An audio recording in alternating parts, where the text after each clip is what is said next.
asalaamaaleykum suñu mbokki internet yi dal leen ak jàmm ci seen jotaay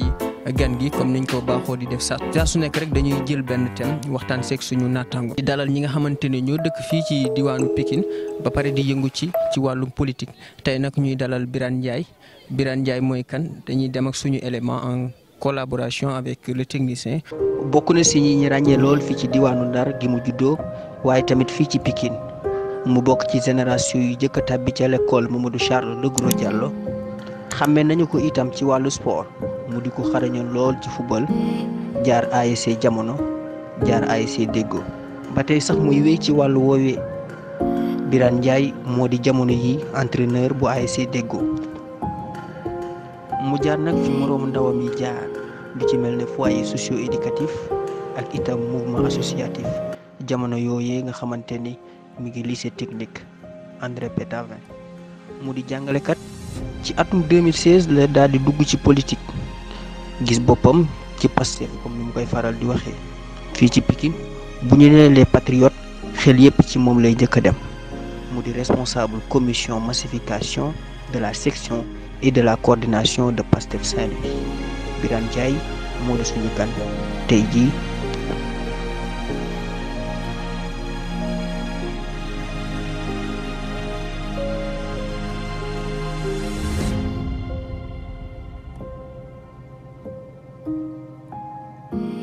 jëfal ci nam gi nga ñu nangul di la bàyyi nga présenté woo ak internautes yi. donc voilà man la Birane Ndiaye nekk doomu Pikine juddoo Pikine màggee Pikine donc nekk membre Pastef bokk cadre de concertation des cellules de Pastef en même temps je suis le responsable de la massification au niveau coordination Pastef départementale bu Saint-Louis nekk enseignant de formation. comme ni nga ko waxee léegi-léegi ñu xool Birane nga toog lu yàgg mën nañ ne nekk sa roq di yëngu ci sa wàll nga jàngale moo la safoo naataango ñi nga yëngu ci wàllu politique ñu si ëpp sax ñi ngi ci yeneen parti nga toog ba 2016 su ma juumalee ci nga commencé def politique lan moo waral loolu. suñu engagement ci politique li ko waral mooy benn instant. toogoon nañu toog ay sénégalais lañ ay citoyens sénégalais lañ ay doomi réew mi lañ bon bokk ci réew mi action citoyenne yi mës a xew ci réew mi yëpp mës nañ ci participer. mais musuñu am engagement politique li ko waraloon mooy peut-être gëmuñu woon politique bi ni politique bi daan doxee neexuñu woon mais dem nañu benn instant ñu gis ni muy demee nii kat bu continuer nii peut-être réew mi dina dem ci situation boo xamante ni il est obligé ku seetaan rek complice nga donc looloo waral ñu engagé wu ci politique te suñu engagement li ko waral tamit dañu gis benn leader boo xamante ni peut-être li doon yooxu ci ñun xam nga vision bi ñu amoon. projet bi ñu amoon ci Sénégal ñu gis benn nit boo xam ne tey dafa ñëw porté ko ñëw wax ko comme c'était ñun li ñu doon xalaat li nekkoon ci ñun ñëpp daf ñu ko waxal ñun ni ñun toogkat di seetaan waa ji day mel ni ñun benn instant duñu ay sénégalais moo tax tey jii ñu jóg jàpp ci combat bi pousse projet bi ba fu mu mën a àgg nag projet bi nag li ñu engagé wu ci politique nag nekk na loo xamante ni métti na trop parce que ku xam Pastef les patriotes parti la boo xamante ni nekk militant au Pastef rek dafa métti waxatuma nag nga nekk benn responsable Pastef nekk au devant de la scène xam nga lu ne da nga ciy gis bon mais ñun gëm nañu projet bi. ay conviction personnelle moo ñu dugal ci combat bi donc luñ ci góobee rek dañ koy gar loolu moo ñu dugal ci politique. mën nañu wax nag ne Birane Ndiaye ak ki ñooñam dañu gis seen bopp ci Pastef quoi. nga wax noonu dañ la koy nangul ñun dañu gis suñu bopp ci Pastef parce que pour man Pastef les patriotes bépp jeune boo xamante ni bon am nga benn amour envers le Sénégal am nga benn amour envers Afrique même. projet Pastef daf la war a intéressé parce que projet la boo xamante ni dafa ñëw pour rompre nooteel bi tubaab bi di noot économiquement financièrement ci aspect yëpp projet bi dafa ñëw pour rompre loolu pour yóbbu Sénégal sur des lendemains meilleurs donc jeune bu ne bu bëgg Sénégal boo xamante ni tey jii bëgg nga tey ëllëg sa doom yi màgg bu ñu màggee fekk fi benn école bu baax fekk fi benn hôpital bu baax fekk fi benn système benn modèle économique benn système économique bu baax bépp jeune bu bëgg loolu tey jii projet Pastef war nga ci gis sa bopp loolu moo ñu dugal ci projet bi. nga bokk ci ñi nga xamante ni ñoom ñoo yor massification bi naka lay demee ku bëgg créer cellule fii Pastef nan lay demee. Pastef Saint-Louis am nañu benn commission massification parce que Pastef itam section communale bu Saint-Louis mi ngi fi di exister depuis boobu ba léegi mu am ay pàcc yu bëri mu am commission massification commission communication commission organisation ñun nag yàlla daf ñu féetale ci commission massification maanaam commission massification mooy lépp luy création cellule montage cellule jaayum carte membre loolu yi affaire yooyu noonu loolu commission massification moo koy gérer ñun nag yàlla dafa def ni man maa nekk à la tête de cette commission donc Pastef Saint-Louis maanaam mën naa ni installé nañ ko ci coin wu Saint-Louis yëpp tous les coins de Saint-Louis dugal nañ fa Pastef Saint-Louis boo xoolee instant bi nii bu ñuy compter parce que loolu je suis bien placé pour mën ci bu ñuy xool instant bi fi ñu toll ni Pastef am na 52 cellules te cellule bu ne 25 personnes ngay am 25 personnes yi ku nekk da ngay am carte de membre te carte de membre dañ koy jaay à 1000 francs te patriotes yi sénégalais ñi bëgg Pastef ñi ngi procurer jënd carte de membre parfois sax da ngay dem ba yow benn instant da ngay dem ba da ngay déborder ci ñoo xam ne dañuy bëgg montage cellule lii wane ni mooy parti baa ngi dox projet bi sénégalais yi bëgg nañ ci adhéré nañ ci vision bi. mu mel ni tamit beneen xar kanam ngeen jox politique bu njëkk da ngay politique leader bi day nekk ci kaw mooy séddale ñu topp la ak ay koppar mais Pastef bu ñu xoolee dafa mel ni moom képp ku ci bokk rek soxla nañu sa benn dërëm boo xam da nga koy yëkkati def ko nan ngay jàngatee loolu. dafa am solo li nga wax noonu.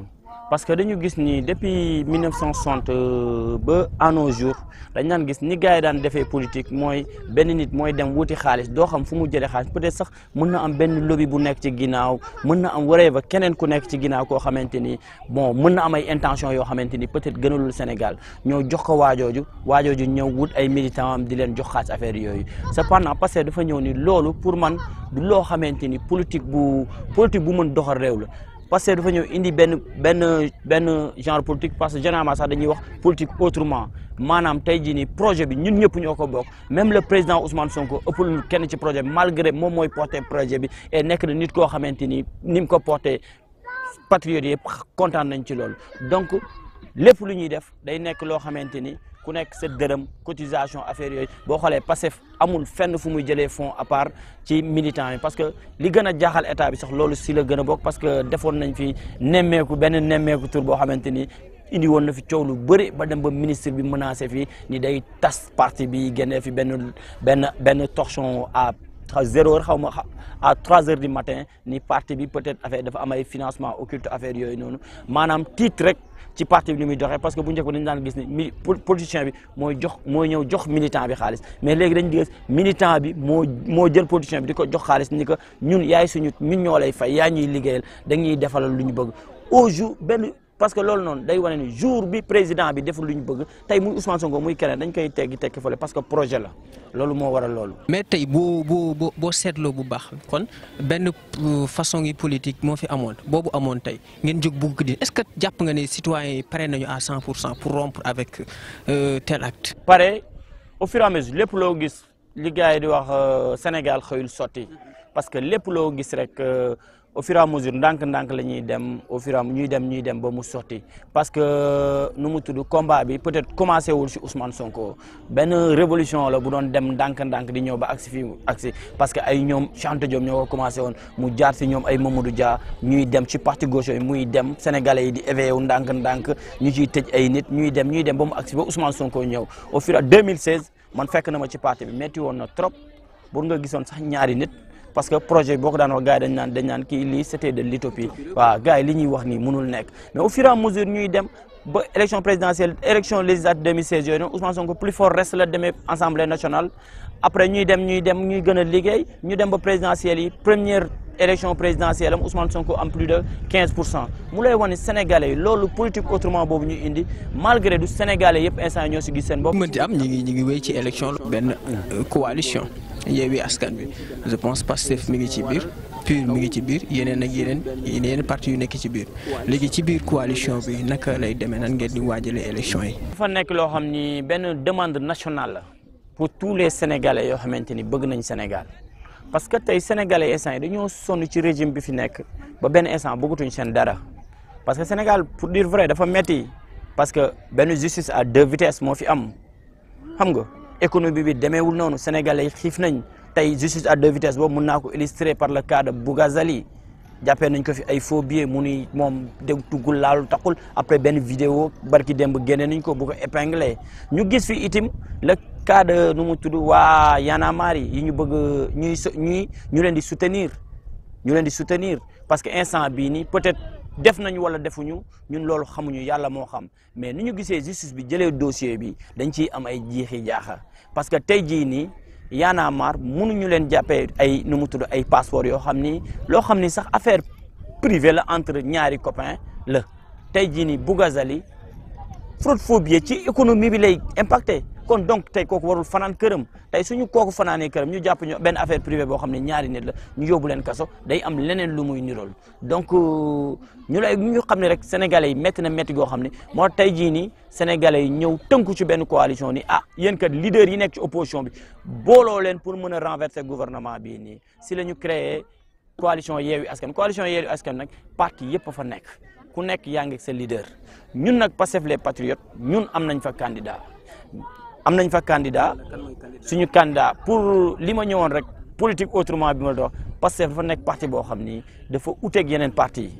parce que bu njëkk ba dañ daan gis parti yi dañuy jël rek comme si coalition sax noonu la demee dañuy gis parti yi dañuy PS ni Aba Mbaye la ñu yónni kenn ni Aba Mbaye ñoom seen parti noonu la mais ñun suñu parti pour te dire pour respecter démocratie ak nu mu tudd équilibre bi dañuy def primaire bépp militant Pastef bu am carte de membre nga nekk ci coordination nga nekk responsable nga nekk loo mën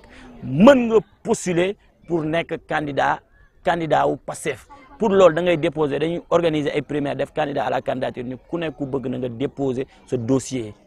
instant bi ci loolu lañ nekk on s'est retrouvé avec 8 candidats yi dañuy organiser vote yi te vote yi délégué pour te dire transparence am délégué de cellule yi ak membre coordination bi ñooy voté képp ku nekkul délégué de cellule de voté ñooñu suñu voté tànn koo xam ne kii la Pastef tànn tey su Pastef tànnee benn Cheikh Li wala tànn benn Papis dañ naan kii mooy candidat Pastef kii mooy représenté Pastef ci coalition bu fa demee nag coalition bi ñoom ñoo xam nu ñuy négocier parce que coalition la ñu xool profil bu gën a baax ñu jiital ko. am na seen benn parti bu bokk ci kii bi mu di PUR gis nañu Pikine fii dafa mel ni Adama Niang moo koy jiite Adama Niang nag ku ko wax Pikine ñun ñëpp daanaka xam nañu kan mooy Adama Niang dañ koy tagg sax waaye nag dafa nekk koo xamante ni liggéey na ñëpp gis te su ma juumulee yow sax bon dàqoo daal candidature Adama Niang. ci candidat à la candidature PUR la ci coalition bi peut-être représentant PUR la mais Adama Niang dama si sawar wax parce que Adama Niang c'est quelqu'un boo xamante ni peut-être tey c'est une fierté maak moom ñu bokk benn combat parce que moom ñun voilà donte bokkuñu benn parti parce que ñun tey lépp loo gis si ñun rek ci moom lañ ko jëlee parce que ñun ay formation am lañ il fut notre directeur d'école mais boo ñu gisee da ngay jàpp ni moom moo ñu jàngal école te lépp lu ñuy former doomu aadama pour bu nekk une personne responsable une personne mature boo xamante ni am na bëgg-bëgg rek Adama Niang def na ko si ñun kon tey suñu gisee mu nekk candidat à la candidature si benn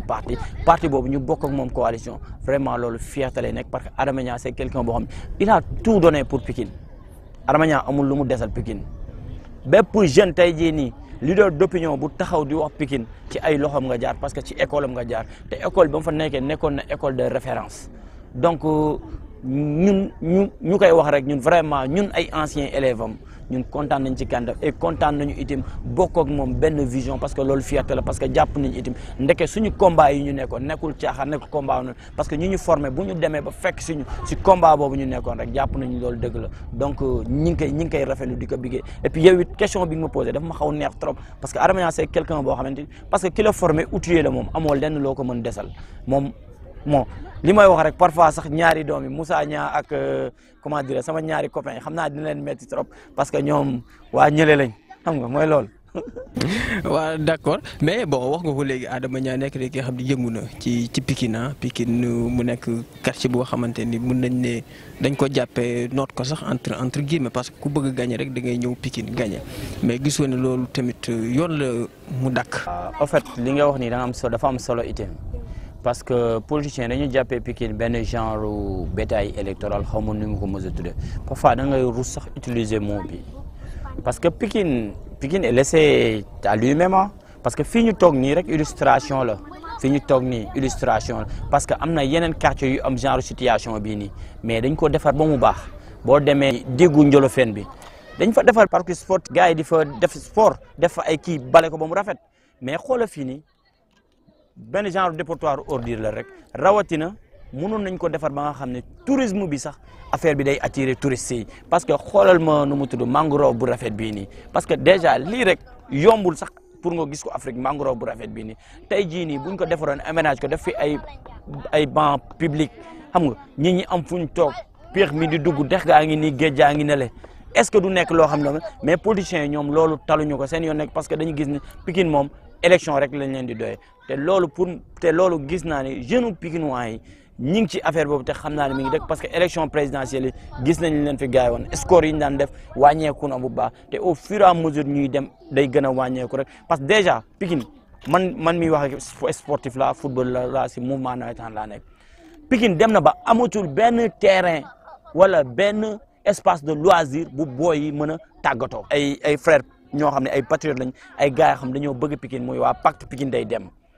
mu nekk benn mouvement citoyen mouvement boo xamante ni peut-être amuñu benn obédience politique parce que gars yi Pikinois yi dañoo organiser dem génnee ndoxu école bi wut ay moto pompe seen ay moyens ak affaire yooyu yëpp may saluer au passage président bi Abou Sow ak ñi fa nekk ñëpp. xam ni tey jii nii Pikine bu doxee doomu Pikine ñoo koy doxal bu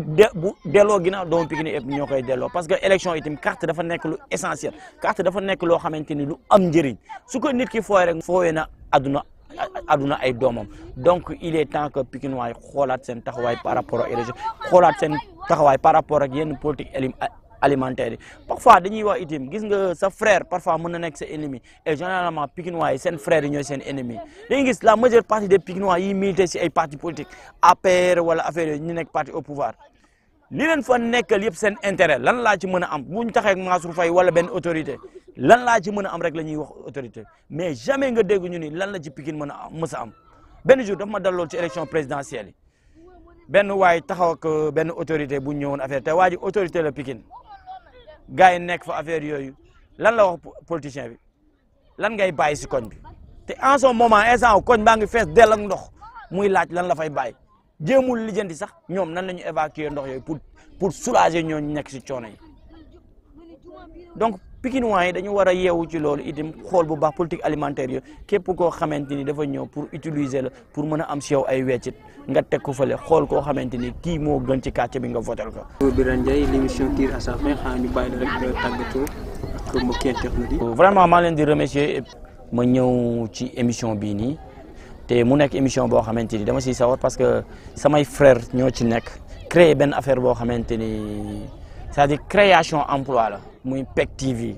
parce que c'est des gars yoo xamante ni xam naa leen bu baax ku nekk am nga si loo yëngu mënoon nga ni damay toog xam nga jàpp sama ñambur après nekk sama business mais pour participer développement wu Pikine si émancipation wu Pikine dañoo ñëw créer seen benn affaire tey yenn porteur de voix yi ñu permettre leen ñu mën a wax les mots de Pikine déjà loolu rek benn xeetu jàpp ci combat bi la. ñu ngi leen di encourager di leen wax lu ne ci benn lay tàmbalee peut-être yàlla na chaîne bi dem ba nekk benn chaîne YouTube bu ñuy dégg comme di ko dégg fu sore mu dem ba affaire bi nekk télé mu dem ba affaire bi nekk groupe de presse. yàlla xam li gën yàlla na def li gën si yéen donc vraiment kontaan nañu trop ci émission bi di wax itam ngeen kon fi ngeen teg seen tànk foofu la. ñu leen di remercier waat donc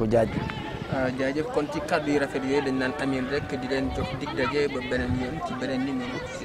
seen émission Jataay ko doon présenté di Papis Hann invité bi nekkoon Birane Ndiaye partie technique bi tukki assuré di Cheikh Tidiane di jaa ngeen jëf.